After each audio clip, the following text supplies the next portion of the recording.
What's up, everybody? How are we doing this week? Welcome back to another weekly live stream here on Suns Digest. I'm your host, Bruce Veliz, and in today's episode, we got a lot to break down. First off, I do want to apologize for missing last week's stream. I was busy last Thursday and completely forgot, honestly, that it was Thursday that day. And when time kind of struck, it was a little too close. Couldn't get anything out there for you guys. So I do want to apologize for that on my end. But today we're going to be diving in and kind of discussing this Suns team because, like I mentioned, there's a lot to talk about with this roster since we went live just 2 weeks ago. We obviously have seen the rotations change. We have seen the rise of some of these rookies and this team and a little bit of a win streak with the Suns. And then obviously we've seen some trade rumors. We've obviously saw the last game last night that they fell apart where they lost to the Celtics. So there's a lot to break down, a lot to discuss, a lot to really get into with this Suns team. So without further ado, we're going to get into that. If you have any thoughts, any questions, leave them down below in the comment section. Yeah, and I'm glad to see that we have some familiar faces here with us as always. Big Merc is here. Phoenix Suns #1 fan is here. Suns Fever 83 is here.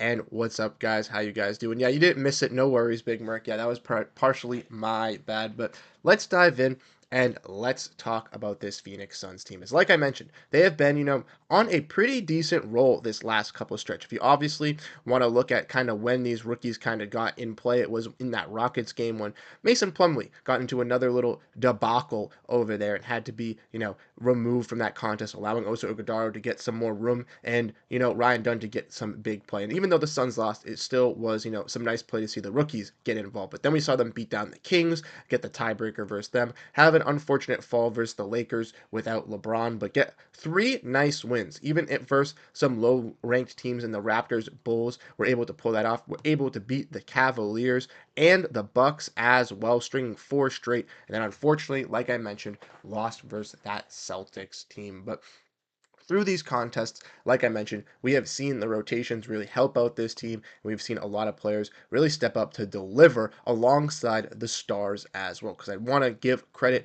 to those guys in Devin Booker and Kevin Durant as well, as they've been absolutely on fire. But like I mentioned, we want to look at this Suns game. Once again, Kevin Durant absolutely going insane. Devin Booker, clutch in the first quarter and the first half, really been a solid playmaker for the Suns over this last stretch here, over these last couple games. And you saw that kind of last night, not really being as much as of a score for this Suns team, but 12 assists, a double-digit assists in this game versus the Bucks. And him and Durant have been very solid, but not only have they been playing good, but like I mentioned, Ryan Dunn has made some key impacts for this Suns team. And if we want to look at his stats over this last couple of stretch, we know Ryan Dunn was playing good at the beginning of the year when he was getting some playing time. But if we want to look at this last recent stretch of games here, obviously versus the Celtics, not the greatest performance for him, but no one really on this Suns team really had a great performance outside Kevin Durant. But these last stretch of games, Milwaukee, 12 points, 9 rebounds, playing solid, 10 points, 1 assist, 1 block, 1 steal, 16 points, 17 points, 13 points, 16 points, all since he's been realistically injected right back in, right? He got 17 minutes versus the Rockets, but then right when he starts getting 30 minutes once again, getting 25, 20 plus minutes for this Suns team, he's able to make an impact not only offensively and efficiently as well, as we can see. Some numbers obviously 30, 40%, but some games 60%, 70%, and that's key coming out of just a rookie. Someone also who was, not at the top of the draft class, even in offensive projections. Not a lot of people thought that he could even develop a jump shot. So see Ryan Dunn, who once again was also replaced in this lineup as well, taken out, not given stagnant minutes after, really excelling for a recent stretch for this Suns team. It is great to see him kind of get back to in form and be this productive once again for this Suns unit. But once again, not only has Ryan Dunn been productive as an insertion with this team, but also has Oso Ighodaro. And if we want to look at Ighodaro's stats, unfortunately for him, he hasn't seen as much play as Ryan Dunn with the Suns having, a complicated center core, but Oso Ighodaro has made him impact known. He was obviously the better center versus the Celtics, as his size could comprehend against Porzingis and would help out with the 5 out. But as you mentioned, Ever since being injected once again back in from this Houston game, he has been dominant for this Suns team. Versus Sacramento, 11 points, shooting 80%. 4 points versus the Lakers, not that great, but for Toronto, 9, 4, 1, and 9. I believe this was the game he had was plus 38. He was absolutely effective for this Suns team. Then you see versus the Bulls, he was also solid with 6 rebounds and 3 assists. And Iguodala, not only offensively, has been able to help out, as a low post scorer, as someone who's been able to, help out this team down low, but also has been able to be a connector on that defensive side of the floor.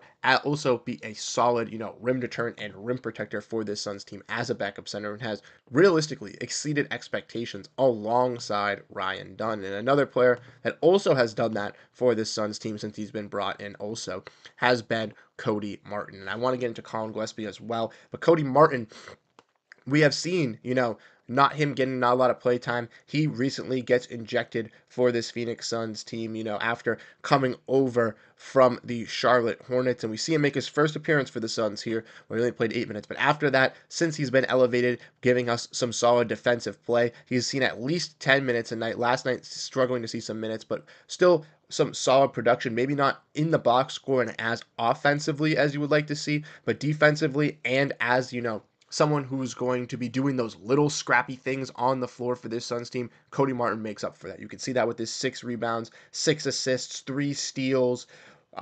He is 1 blocks. He makes key impacts for the Suns and really helps out with what they need, which is defense, defense, defense. And that was clearly shown on display last night when they took on the Boston Celtics. If we want to look, versus this Celtics team, we all watched the game. They got absolutely murdered in the beginning of the game, just letting the Celtics take open threes. We know that's the Suns' game plan. They've been doing it all season, and the Celtics took key advantage of that. Without Jason Tatum, they had all 5 of their starters score at least 15 points and had some bench players make some key impacts as well. For the Suns, Durant had 30, was that fluid scorer, getting to his spots once again and really dominating with this Suns team, which we'll get into some Durant talk in a little bit as well. Richards looked a little bit lost out there for the Suns defensively. Booker struggled offensively. Gillespie tried his best to help out with this team. And then from the bench production, like I mentioned, Cody Martin brought some, but Royce O'Neal not making any shots is not going to help. Obviously, Grayson Allen not making any shots is not going to help. And the Suns missing those wide open threes is not going to help them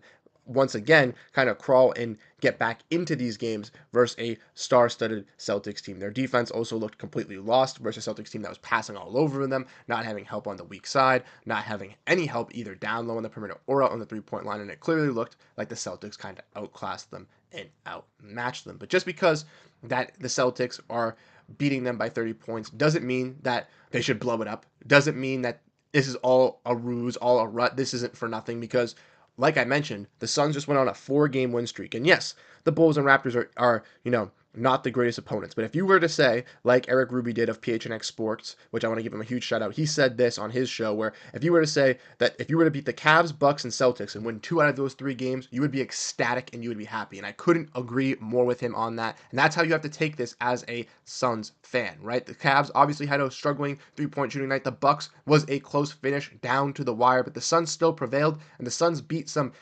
top East Conference teams, shaky Eastern Conference teams, but at least they're getting it done and getting those wins that matter most for this team. Like I mentioned, they're trying to claw back into this playoff hunt, and they are, at that 10 seed still in the Western Conference in the play-in, and obviously need some luck on their side, but still, with this schedule remaining, could still find some wins here. If we want to look at this schedule for the remaining of the season. Like I mentioned, we've seen them beat Cleveland and beat Milwaukee. They're taking on Minnesota tomorrow, which will be a good game going up against Anthony Edwards. Minnesota kind of embarrassed Phoenix last time they played, but then they got Houston, another tough team that gives them problems, but Milwaukee, Boston, New York, Golden State, Oklahoma City, San Antonio, Sacramento. And in this stretch here, right, they have 1, 2, 3, 4, 5, 6, 7, 8, 9 games left, I believe, right? 9 games, right?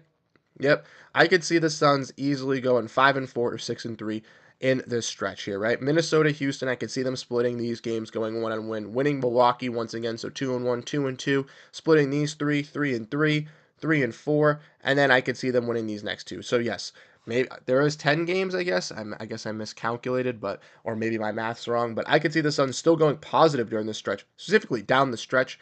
as well with Oklahoma City having the first seed, probably resting some guys. San Antonio not going to be competing in a playoff spot, not going to be mattering. This Sacramento game is probably going to mean a lot with the implications of Sacramento being the 9 seed, Phoenix being the 10 seed. Dallas being really close alongside with them. We'll have to wait and see. But I think that truly that this Suns team could do pretty solid over this next couple stretch of games and actually make the play. And if they make the play in, right, ladies and gentlemen, they still have that chance of making the playoffs. And not only, making the playoffs isn't going to save this team. It isn't going to, realistically change anything. They're going to lose in the first round playing the Oklahoma City Thunder, but at least we get to kind of get through this dismay of this reckless regular season, still getting to see Kevin Durant and Devin Booker in the playoffs, and maybe that can still push Kevin Durant and Matt Ishbia to realize that in this last recent stretch, without Bradley Beal, the Suns have been really, really successful with him without this injury, and it's clearly showing once again that these two stars can play together, work together as a duo, and really thrive, and that's why I think Kevin Durant is not the problem, and why I think the Phoenix Suns should keep him and keep Devin Booker and still try to build around these two while they push for that championship. Now, obviously, that's harder said than done because Bradley Beal's $50 million no trade clause, but I do believe that that's still possible to get stuff done. But let's look at the comments. I just rambled for a little bit, so I want to read what you guys have to say down below here as well. We got love the strategy. Don't show any cards to the teams we'll be playing in the finals. Well, I hope we can make it to the finals. When we play the Bucks next game, that will be a great game without Lillard for the rest of the season. Well, yes. Well, luckily they played Lillard without Lillard last time they played the Bucks as well. Lillard sat out the other night as well, which was key for this Suns team as well. It helped them give them a little bit easier of a game versus this Milwaukee Bucks squad. Damn, thought we would get 46 wins, and I thought I was being harsh on them, but I see the writing on the wall in Phoenix. Well, I think that with Phoenix, hopefully, like I said, we do see them get to keep these players. Now, ultimately, they could still move off on Kevin Durant, and that might be the direction this team kind of has to go into, but we'll have to wait and see. And like you mentioned, 46 wins. I know a lot of other Phoenix Suns fans, Big Merc, thought very highly of the Suns. I had them being the fifth seed in the Western Conference. I truly thought, when fully healthy, that this team could kind of compete against some of the top of the West. And we've seen that once again with the right roster, with the right rotations, with the right guys playing. If Ryan Dunn and Oso Iguodala had gotten more playing time, I truly believe that this Phoenix Suns team would have a better chance of moving up. And if they had played them earlier, and given them more expensive time and taken them off that leash a little bit earlier, I believe that the Suns wouldn't be in this predicament. Maybe the Suns would be competing for that 8th seed potentially, or that 7th seed, and that would be even more intriguing for the Phoenix Suns to potentially get out of the first round. What's up, King Nacho? How we doing? How many games away are they from? How many games away are from 500? Are they? Let's look.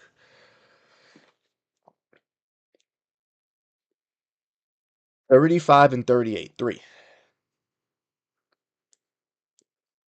to 6 rest of the way, miss playing or lose as the 10 seed. I don't know. I think that they'll be able to make it. They would still struggle with Giannis. Well, they definitely still struggle with Giannis because everyone struggles with Giannis, even top tier teams, right? Like I watch the Boston Celtics and I wouldn't cover the Boston Celtics, obviously, and they have trouble stopping Giannis. Obviously, Giannis Antetokounmpo is so dominant. Al Horford does his best and is the Giannis stopper, and can limit Giannis, but there's no realistically like stopping Giannis at any point. And Giannis still has those games versus the Celtics team who has that interior pressure. Still has those games versus the Cleveland Cavaliers who have Evan Mobley and Jared Allen. So for the Phoenix Suns, it's being able to limit them, and they were able to limit him at some points. I would have liked to see Ryan Dunn stick with Giannis for most of the part, but we'll see. Free bowl, free bowl. He got some playing time last night. He eventually got off that bench, and I don't know how great he really looked. The fourth quarter, I'm going to be honest with you guys, I didn't really watch much. I was kind of checked out, and I feel like most of us Suns fans also were checked out. Even as a Celtics fan watching the game,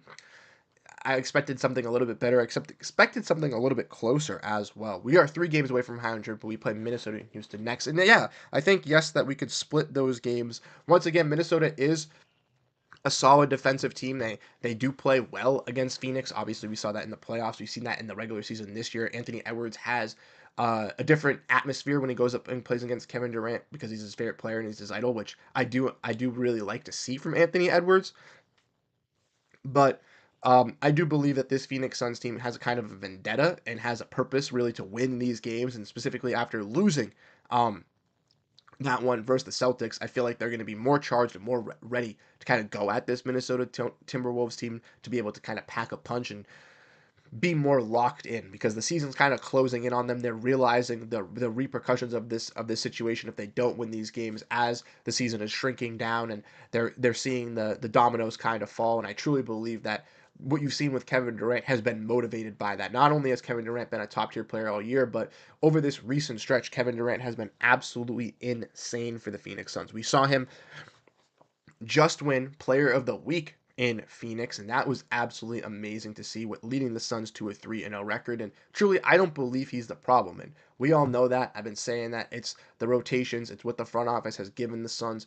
Committing that Bradley Beal trade definitely did not help them, giving up not only draft capital, but taking on a negative asset in a contract in Bradley Beal. Negative asset, not in a player, as Bradley Beal could still be productive on multiple teams, but he's not valued for the Suns and what he can bring at his best ability due to the fact that the Suns don't have the right roster built around him, Durant, and Booker to succeed with that. They also, messed up by trading away Toumani Camara, who's been that engine for that Portland Trailblazers team, and also trading away DeAndre Ayton. Even if the relationship with Ayton wasn't the best, they could have gotten a better package that fit the mold of this kind of core that they were building around. But no, they have those very similar players, like we mentioned, guys like Grayson Allen and Tyus Jones, who play at the same time and honestly don't provide anything on the defensive side, but besides maybe some high flying blocks from Grayson Allen here and there, and some decent coverage, but majority of that, they're not the best defensive players, so they're just going to get attacked and hunted. Royce O'Neal has slowed down a little bit on defense as well, and when these players aren't hitting these threes, when these players aren't coming through, these role players that are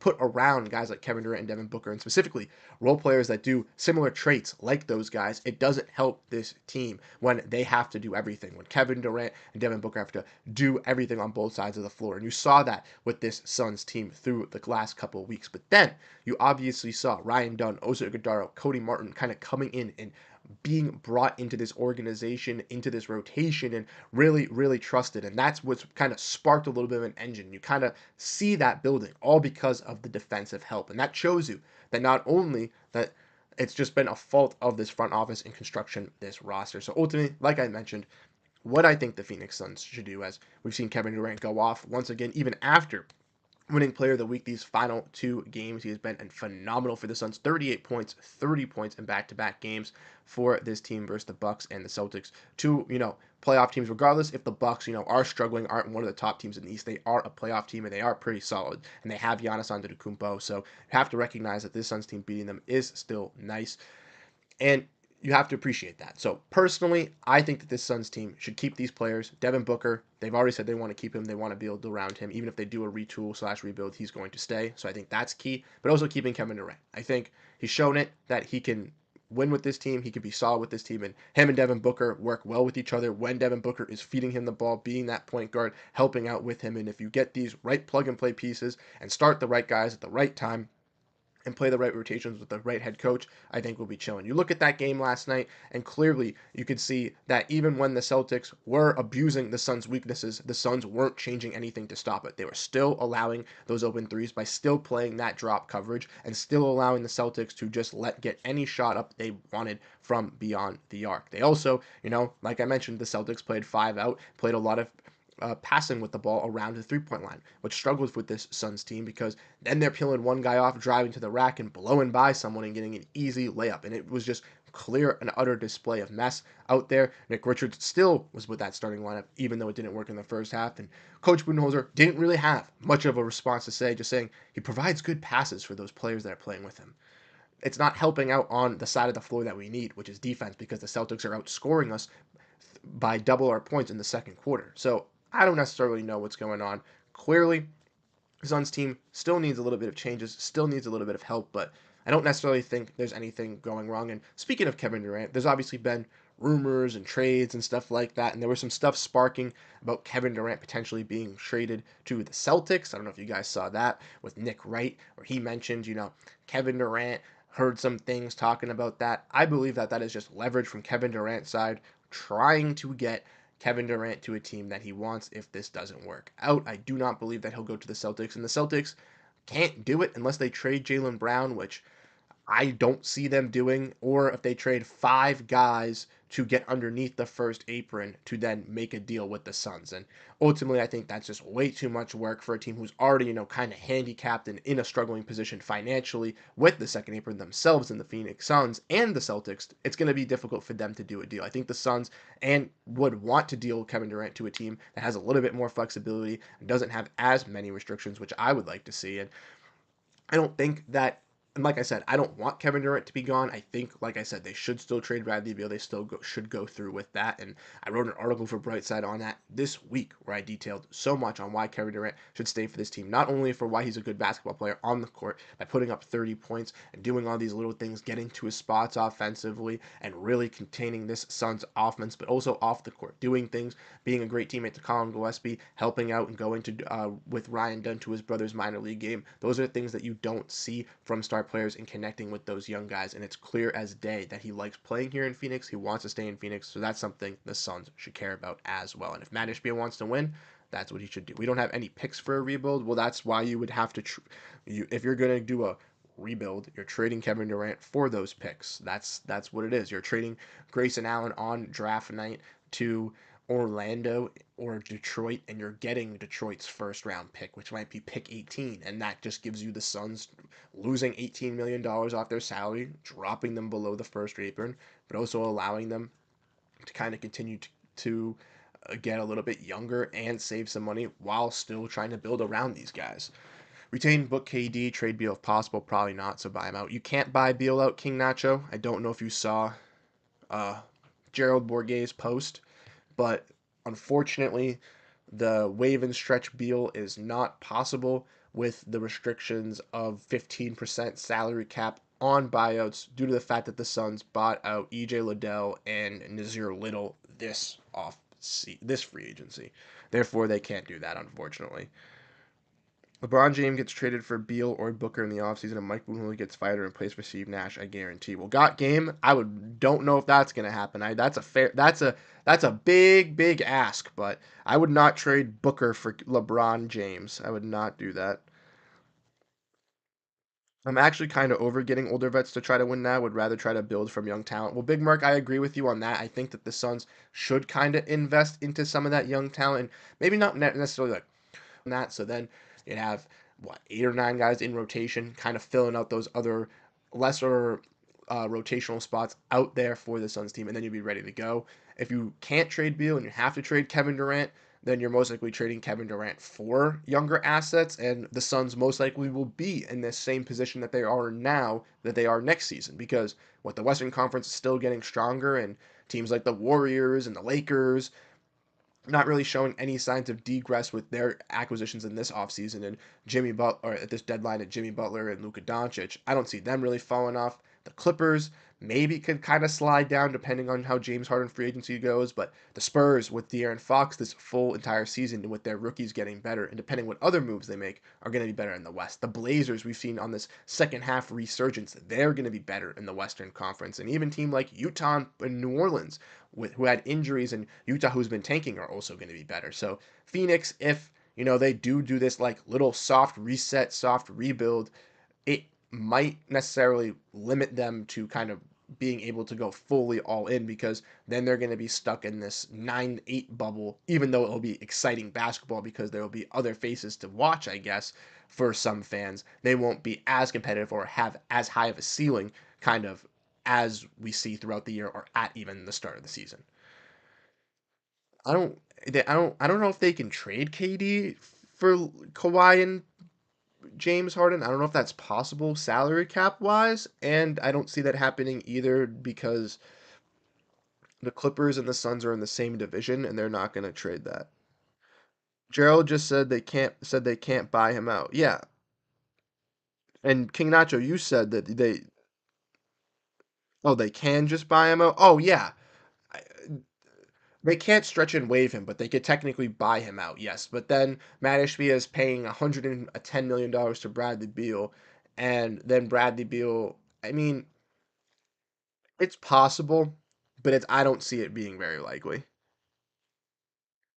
Trade Beal for some picks and a young stud. Well, I don't know if you'll be able to trade Beal for some picks and a young stud. I feel like if you're trading Beal, you're trading Beal for, because that's the thing, right? Bradley Beal is a contract that nobody wants, right? It's not the player that of Bradley Beal, it's the contract, right? Because with this second apron, it restricts so many teams that all these teams that are contending, that have all these young stars, are making more money or projected to make more money off their rookie contract than Bradley Beal on their first extension than Bradley Beal is making right now. And they are younger and projected to be better than Bradley Beal. So a championship team isn't necessarily looking to add a player like that. The only teams that are realistically looking to add a contract like his of a $50 million contract that isn't really up to the playing level is teams that are at the bottom. Utah, Brooklyn, potentially a team that sees that value in Bradley Beal that has those rookie contracts that can trade for him now. You know what I mean? But those are or a team that has another bad contract that wants to flip that contract. Those are the only like real teams that can really go out for a Bradley Beal trade. And the Suns might even have to include more draft capital. So you might even see the Phoenix Suns, right? Getting towards this free agency type period. I don't know off the top of my head. I can't give you a guarantee. I don't know this. If the team options and the non guaranteed options come before the draft day or not, but I do believe that the calendar year does start after. Now, again, don't quote me on that. But with this Phoenix Suns team, realistically, they could trade guys like Grayson Allen or Royce O'Neal on draft night for future picks, a player for with less salary and draft capital to get even more capital on to also once again drop below the second apron into the first one, but also use that added draft capital with the other picks that they got from that Utah Jazz trade because they still have those 2 first round picks because they only traded one to Charlotte to get Cody Martin and Vasily Micic to make an even bigger deal for Bradley Beal. So that's something that I'm kind of keeping in the back of my head with my optimism. You know what I mean? The Suns could still, realistically, in the grand scheme of things, find a way to do that, but and kind of move off those players. And I do believe that there would be teams interested, in guys like Royce O'Neal, Grayson Allen. I know a lot of teams would be interested in Grayson Allen, but fortunately, no one wants Beal. Well, that's the tough thing. I don't think I genuinely think, Saul, that I don't know. Once again, Levine and DeRozan, another team in the division, and I don't think those contracts work. KD for Atlanta for Murray and Young. Who's Murray? Beal not going anywhere. Ishbia going to have to cough up the money to get. I don't think that's. I don't think Ishbia is going to cough up the money. I think that Ishbia would keep him on the roster and then just wait till next year because the thing is with Beal is he's only going to get more valuable the more the contract decreases, right? So he's going to be more tradable this offseason because he's only on 2 years compared to his 2.5.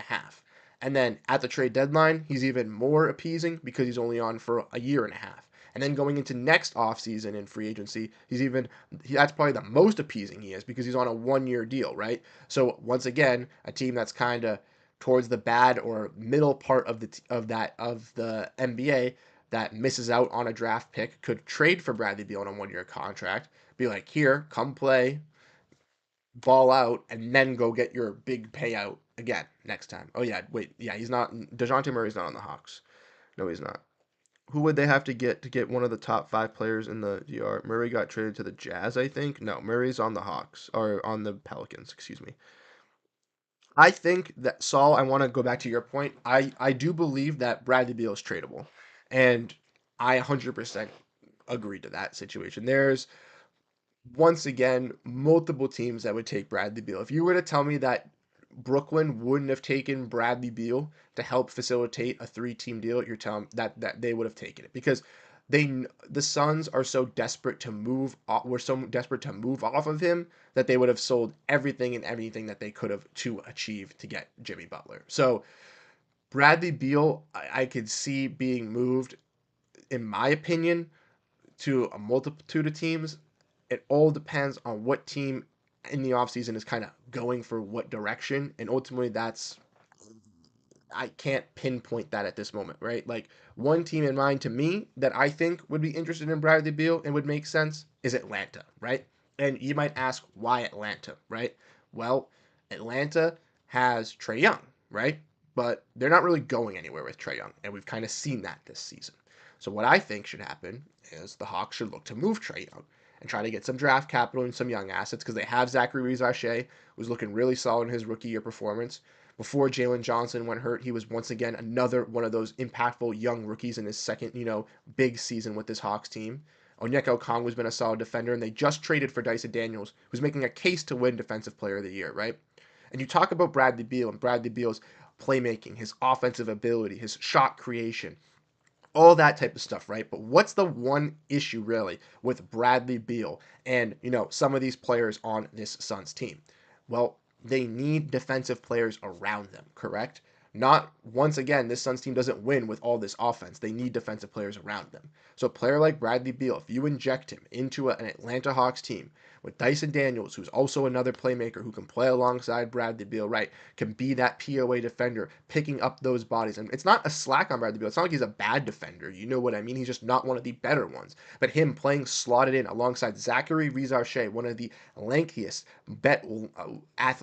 lengthiest long-armed wings in the league, who's so solid on defense with a defensive playmaking guard in Dyson Daniels, I think is a beautiful, beautiful fit for him personally to develop in Atlanta. Now, obviously, once again, it's why would Atlanta do this? Why would Atlanta take on Bradley Beal's contract? Well, once again, Atlanta is in the middle of the pack right here in the Eastern Conference, right? And there's teams like Orlando who could have taken that leap.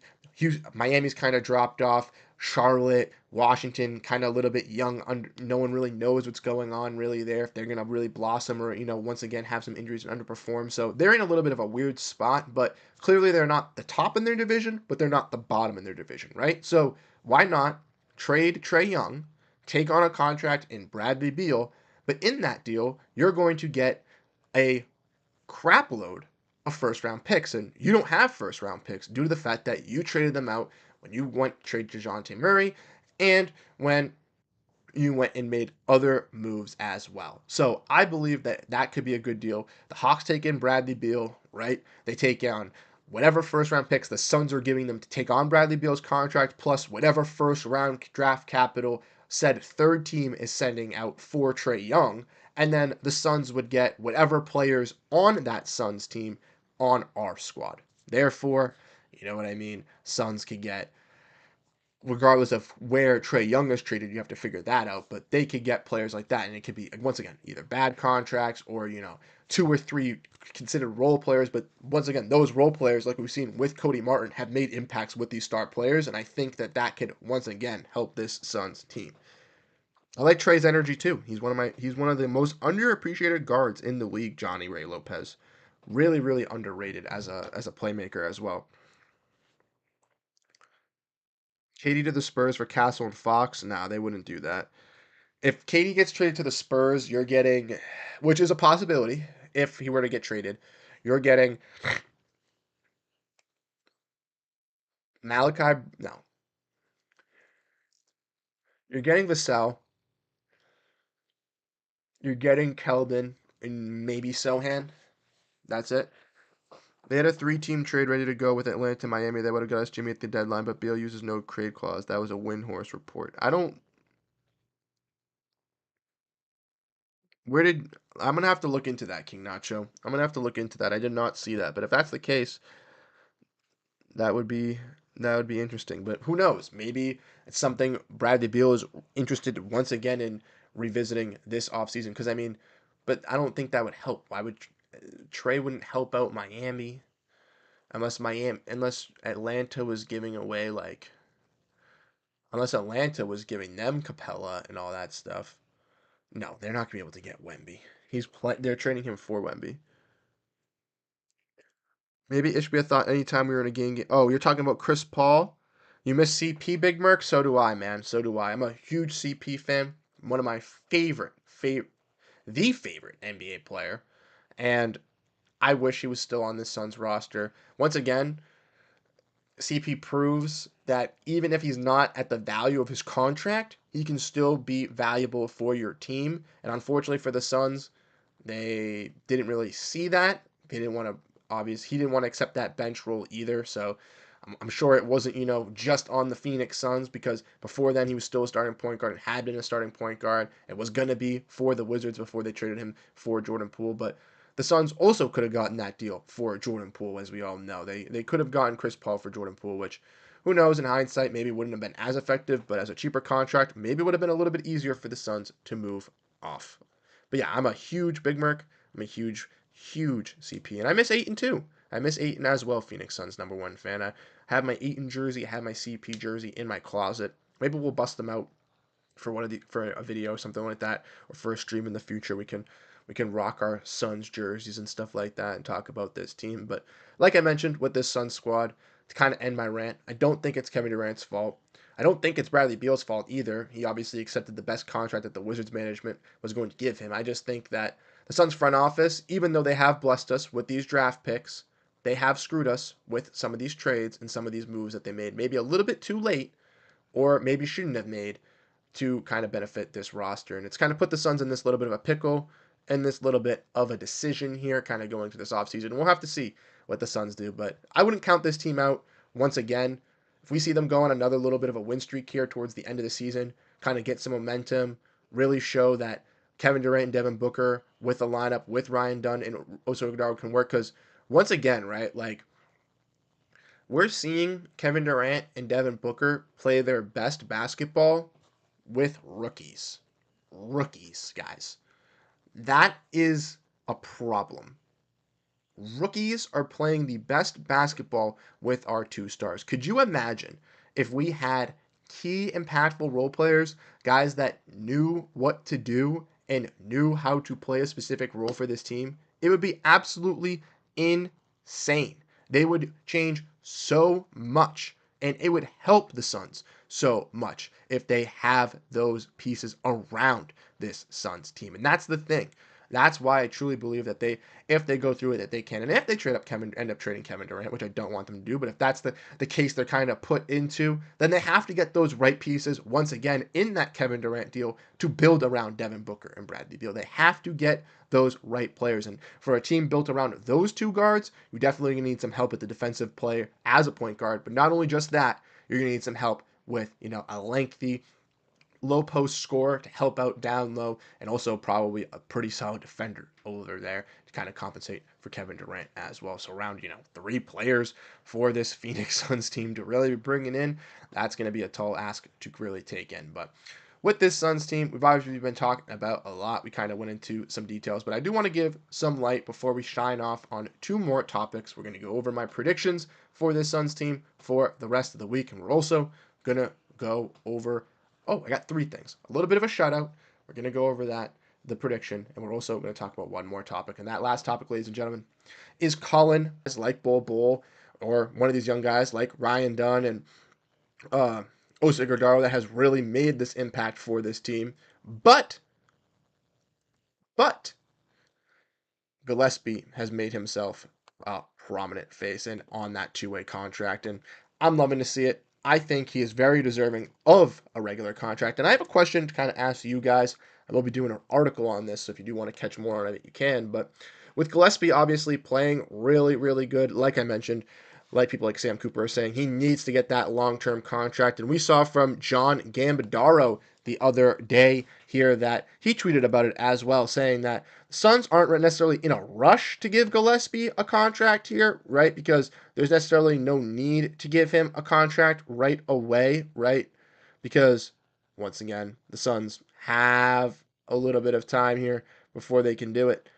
But, I can't find the tweet, so I will ignore it. But, with Colin potentially getting a contract and with the Suns potentially making the play-in, to my knowledge, since the play-in qualifies as the playoffs, they're going to need to sign him to that regular contract. So if they want to, I think there's 3 options the Suns team could realistically let go. 1, Monte Morris, one that I would not want to see be waived, but he's a guard who has been injured and hasn't really been playing for this Suns team after, Tyus has been moved to the bench, even though I think Monte can make an impact. 2, Damian Lee, player who was kind of sat on the end of the bench once again, but dealt with an injury and was brought on the Suns team to be an energy impact guy. But once the Suns clearly hit on their draft picks and had some other rotational players being added, it was clear as day that Damian would not get much of a fight or a role with this team.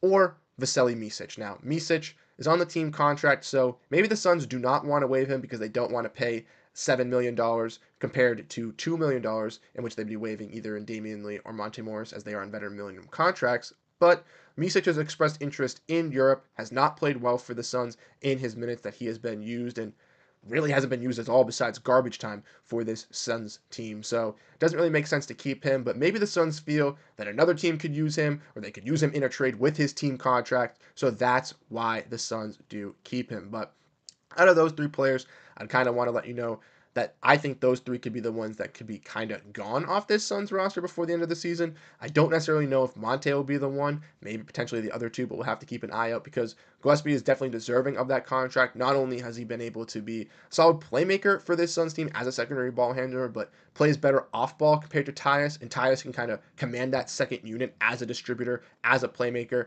as that guy running the offense, similar to how he did with Memphis's unit, secondary unit, and with Washington's unit last year, which led him to be that dominant point guard, which really helped him out in his career. So I do think for the Suns, having that better player in Gillespie, who has a little bit of a better fight on defense, has a little bit of a more of a way to get better to the rack for this Suns team. I do like the addition of him into this lineup, and I do think, like Big Merc said here earlier, that he should be added to this Suns team. I would not replace Mike Budenholzer with Steve Nash, even though Steve Nash is the guy that got me into basketball and is, one of my favorite Suns all time. One of the guys that really showed me the game. I would not bring him in, as I feel that with the Suns, they have gone with the coaching staff in that direction multiple times with these types of hires, old ex-head coaches, and it hasn't worked. I want the Suns to go with some new, fresh face, guy that's kind of a I know Steve Nash is an old player, but someone that either Kevin and Devin are going to really respect, kind of get under. And Devin or Kevin, excuse me, already had relations with Steve Nash earlier, even though he did want to hire him. It did not end well, so I don't believe that would be good, even if the Suns do move off from him as well.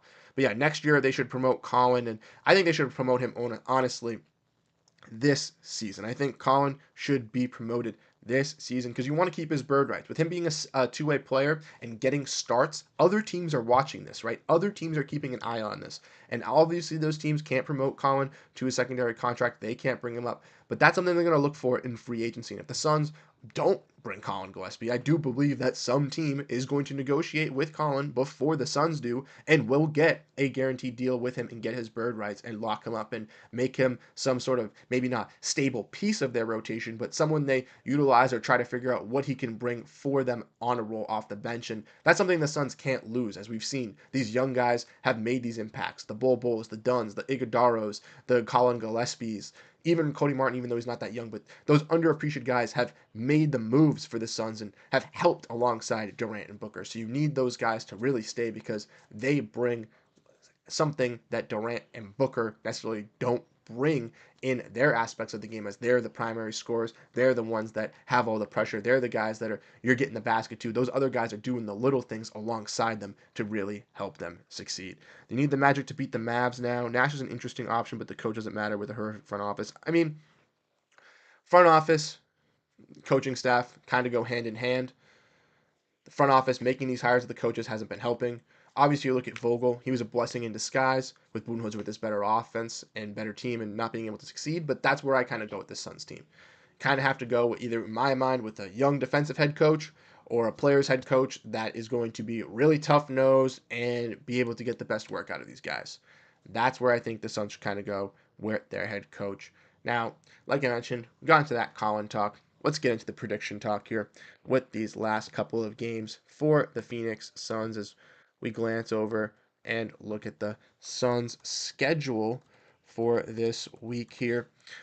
Like I mentioned, they have the game on Friday versus the Timberwolves, in which I do think that they will win. I'm going to say that they will win this Timberwolves game. I feel confident that the Suns will look to get revenge after losing to Boston. Feel confident in this one. Anthony Edwards, you will go off, but we will bounce back.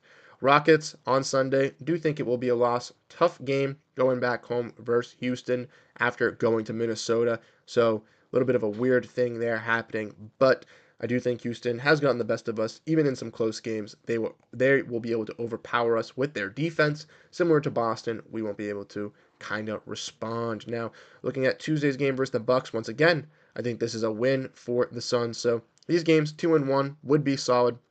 Could seeing it be 1-2, but 2-1 would be very good for them to kind of keep that record high. Then once again, they got the Celtics, Warriors, Knicks, a bunch of other teams. But in this week, 3-0, I am going to give it to them. Yes, Boston was hot. They're always hot. Saul. Boston's just that good, man. It's unfortunate. And that's why Suns fans overreacting over this loss was a little ridiculous. Don't freak out. Don't worry. The Suns will be okay. This one loss is nothing to be scared of. Boston is just that good. Porzingis and White can't do that trade. Can't do that trade.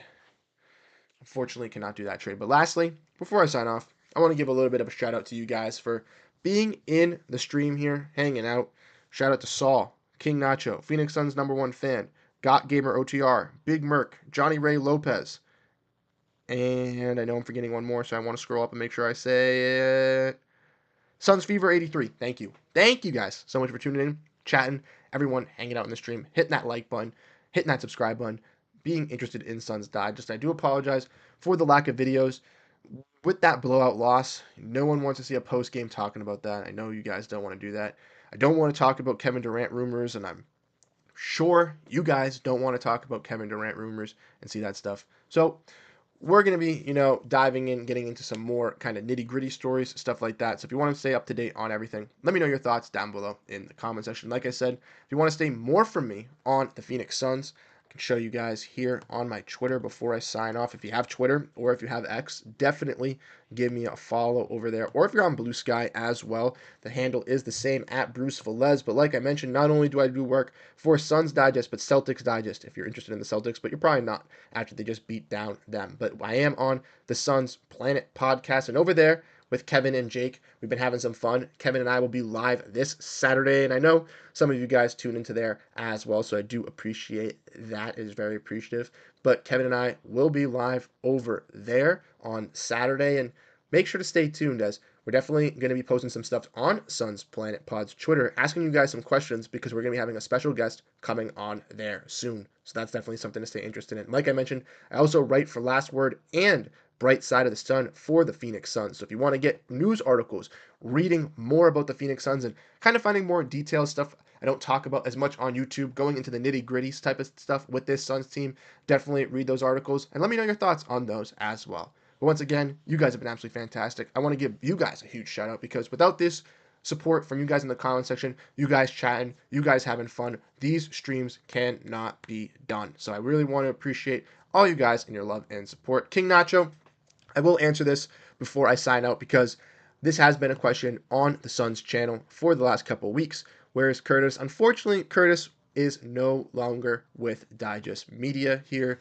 on Suns Digest. I had a great time working with Curtis over the month that he was here on the channel, and he still shows that love and support on Twitter. So I do want to give him a huge shout out and hope he's doing his best. But like I said, fortunately, Curtis is not on the channel anymore, but we will be trying to get guests for these weekly streams. Like I said, this week, not the best week for me, so I couldn't really reach out, but I will try to get some guests for the future weeks, and we will be having another co-host joining on Suns Digest in the future. So we will be having that coming as well. Hopefully, the Suns get to the play-in or playoffs around then, if not around the offseason. So I wanted to answer that question for you, King Nacho. But once again, thank you guys so much for tuning in. I really do appreciate all your guys' love and support on the channel, and thank you guys for being here on the here with us once again on this weekly live stream. We go live every Thursday, 3 p.m. Pacific for you guys, 6 p.m. Eastern for me, and I'll catch you guys in the next live stream. Have a great rest of your day, and go Phoenix Suns. Peace out, everyone.